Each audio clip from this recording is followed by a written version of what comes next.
Chapter 7, Snarlies and Snufflies. That night, I heard snarlies under my bed.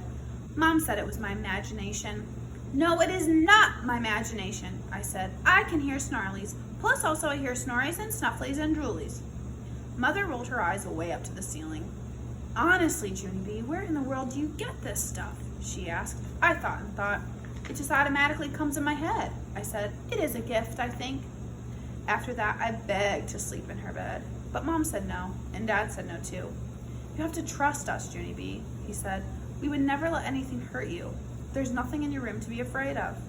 And so that's how come I had to sleep in my own bed for the whole entire night. Plus also, I had to sleep there the next night, and the next night, and the next night after that too. That was the night when the worst thing of all happened. Because I accidentally slept too much, and the monster must have crawled on my bed because in the morning there was drool on my pillow. I screamed very loud when I felt it. Help! Help! There's drool! There's drool! I told you this would happen! I told you the monster would come! I ran in Mother and Dad's room and showed them my pillow.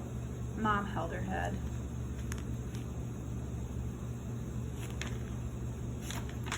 When is this ever going to end? She said. When are you ever going to realize that there are no such thing as monsters? She did not wait for me to answer.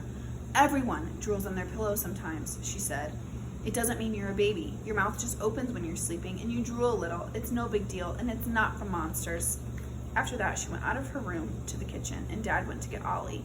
I crawled into her bed and counted my pinky toes. Good news, there were 10. That day at kindergarten, Mrs. had a surprise. It was called Our School Pictures Are Back from the Cheese Man. She passed them out to us. Lucille got hers first. My eyes popped out at those things. Lucille, how gorgeous they are. Those are the gorgeousest pictures I ever saw, I said. Lucille fluffed her fluffy dress. I know it. I know they're gorgeous. That's just how I look, Junie B. I can't even help it. After that, Lucille stood up at the table.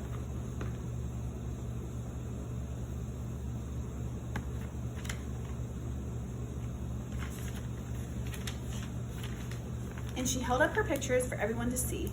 Mrs. said, "Sit down," to her. Just then, Mrs. bended down next to me, and she smoothed my hair. Junie B, honey, you might want to have your pictures taken again, she said kind of quiet. Then she handed me my envelope real secret so nobody could see. I sneaked a peek at those things. My stomach felt sickish. I look like I smelled stink, I said. I tried to hide my pictures, but Lucille grabbed them away from me. Ew, gross, she said. Junie B looks gross. I tried to grab them back.